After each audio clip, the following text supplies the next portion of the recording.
kitchen. So this is one of my favourite times of the year because it's rhubarb season and I absolutely love rhubarb crumble. So today I'm actually going to make an apple and rhubarb crumble. The pastry I'm making now is actually enough to make a tart, but you can freeze the pastry and pull it out later if you need to use it. And if I have extra, 2 or 3 little bits, I have enough to make a base. So I'm going to start with my flour. So you use all-purpose flour or plain flour. You don't want a raising agent in your flour for pastry, okay? So I'm going to start with 2 cups, and it's good to sieve for a pastry. So I'm going to sieve 2 cups of flour.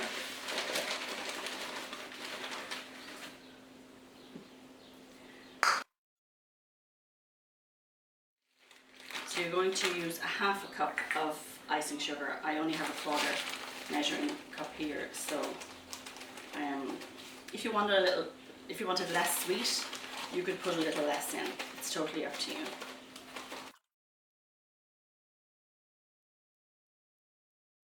Okay, so here we have our sugar and our flour, and to this we're going to add 1/3 of a pound of butter.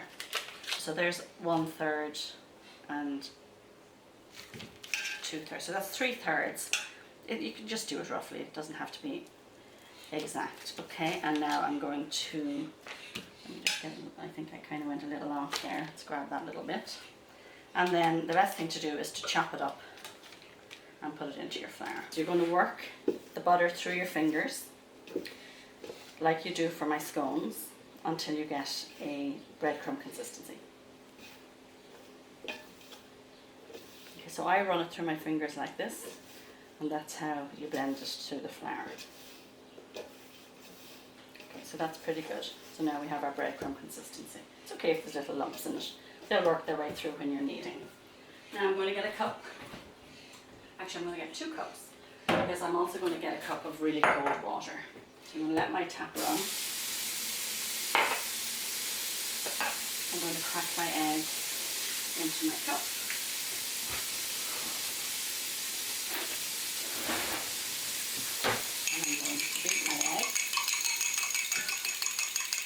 I just have this on standby in case I need it. It's really warm here today. I haven't put the air conditioning on yet, and I think it's getting close to it now. Okay, so I'm going to take my egg and I'm going to pour it into my mixture. I'll start it off with a fork. So you want this all to come together, but you need it to be quite stiff. So certainly not like you would for a scone or a bread. It should be like hard enough to manipulate, okay? So I'm just going to try with my hands and see how well this will come together. So what I do is, like I do with my scones, I'm just going to gather it. Now I can tell if this is going to need a little bit of cold water. So I'm going to take my spoon and I'm going to add 2 tablespoons of cold water to this. And let's see if that will come together better. Yeah, so that's coming together better. I'm going to flour my countertop. I'm going to take my pastry and I'm going to combine it all together.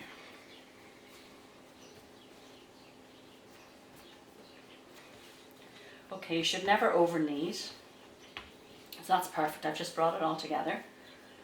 And now I'm going to wrap it in cling film and I'm going to put it in my fridge for at least half an hour before I make my crumble. Actually, I'll just combine those pieces in there again. Okay.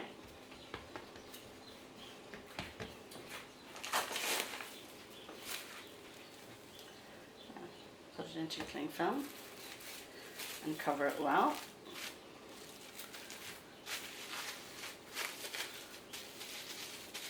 Okay guys, so that was simple. I'm just going to stick it in my fridge for about half an hour and then I'll come back and I'll prepare my pie. Okay guys, now it's time to prepare the fruit. So the first thing you're going to do is you're going to wash your rhubarb. Give it a good rinse. This is actually organic rhubarb as well, which is lovely. If you get strings of this, you can pull them off, but you don't have to peel them. you're just going to cut off the two ends, and you cut above this piece here. You see there that that's where it came out of the ground, or that's where it broke off of actually the I guess it's a bush, a rhubarb bush. And just slice up your rhubarb. So small enough chunks. You don't want them to be too large, because you want to give, because we don't actually pre-cook this. Well, I don't pre-cook it. I just put it straight into the crumble. When I'm peeling apples, what I do is I cut them in quarters. So, chasing them around. I cut them in quarters. I take my little paring knife and I just core out the pips. Okay, see that? Do it again here. I just take my knife and I just core out the pip.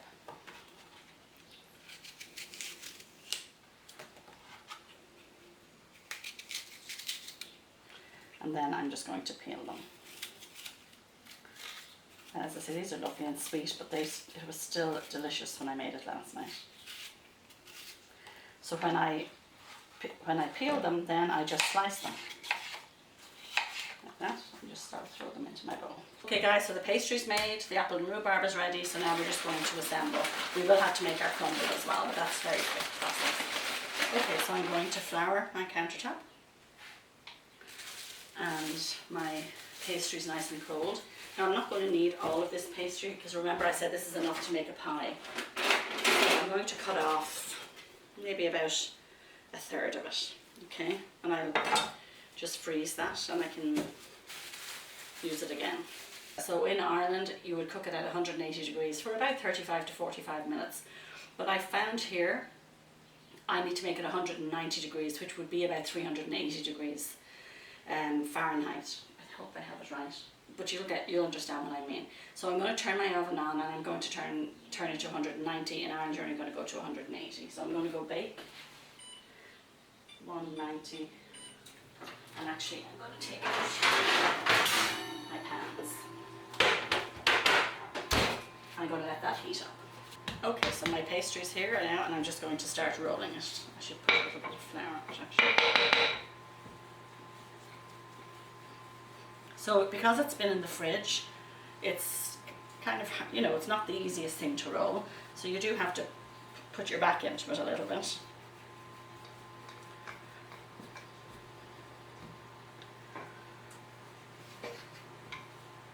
Just keep rolling it. If you feel that it's sticking, put a little bit of flour on top of it. This seems to be doing fine. Sticking a little bit under there, so I put a little bit more flour. And usually I just kind of join the edges back in as I'm going.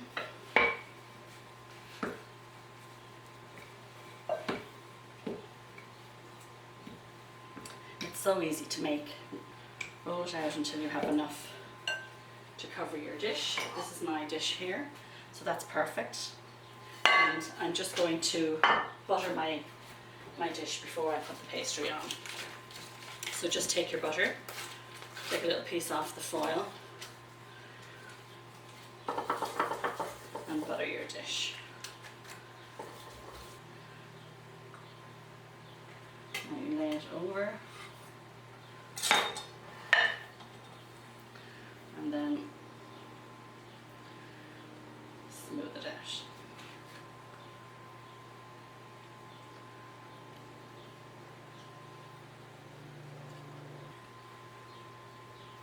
Now you take a knife, just use this little knife here, and then you can just cut off the excess pastry that you don't need, all the way around. Now my mum would make little leaves and things to put on top of her pies with the extra pastry, but we're making a crumble today. But if you were doing a tart, you could use these. My mum used to cut out a leaf shape and she'd put the little vines in the leaf and then she'd put it on top of the pie. Okay, so now I'm going to take my fruit and I'm going to pour my fruit into the pie. Now, as I explained to you, the apples are sweet, so I don't need to add as much sugar as I would if I was making it back home. But of course, rhubarb is very tart. So what I do is I actually add just a 1/4 cup of sugar to this. That's plenty for the rhubarb. And the apples have their own sweetness. I'm going to take a quarter cup of sugar and I'm going to sprinkle it over, particularly over the rhubarb.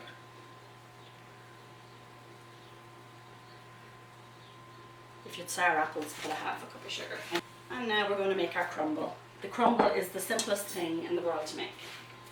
So basically, your proportions are, whatever your flour is, you have that amount for your sugar and your butter. So I'm going to use a cup of flour, I'm going to use a half a cup of sugar and a half a cup of butter. It's as simple as that. That's the ratio, 2 to 1. Okay? Okay, so a cup of flour. You don't need to sieve it for the crumble. Okay, cup of flour. And a half a cup of sugar. Need to add some more sugar. This is a quarter cup measure, so I'm putting in 2. I'll be looking for that later. And then a half a cup of butter. So in Canada, the pounds, break them up. You can see, so it's like a half a pound is a cup. Yeah, so a half a pound of butter is a cup. So you want a quarter pound of butter. So a quarter pound of butter is equal to a cup. So I'm just going to cut that down there. And I'm going to mix it through. You can cut it up or do what I'm doing here, whatever you prefer.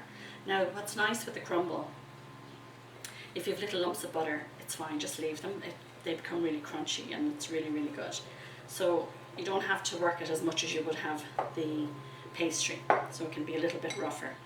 And as I said, the little bits of butter are delightful. Okay.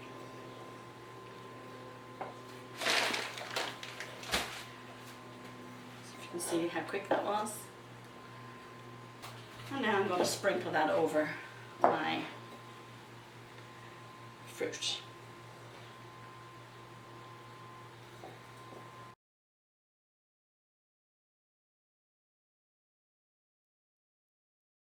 So I'm going to actually put it on a tray because if the juices overflow, you don't want it going down to the bottom of your oven. So just use an oven-proof tray. Shouldn't have got so much flour on it. And now I'm going to pop it in the oven. I'm going to set my timer for 50 minutes. Guys, I'll be back to you when it's done, and we'll serve it up with some fresh cream. Okay guys, so I took my pie out of the oven. I actually only gave it 45 minutes at 190, and this one actually cooked perfectly. So I'm going to add some fresh cream to it now. So just put a dollop of fresh cream on top. And we're going to enjoy it with a nice cup of tea. So guys, don't forget to subscribe to my channel, and I'd really appreciate it if you would give me a thumbs up. Thanks guys, have a wonderful day, and if you make this, I hope you enjoy it.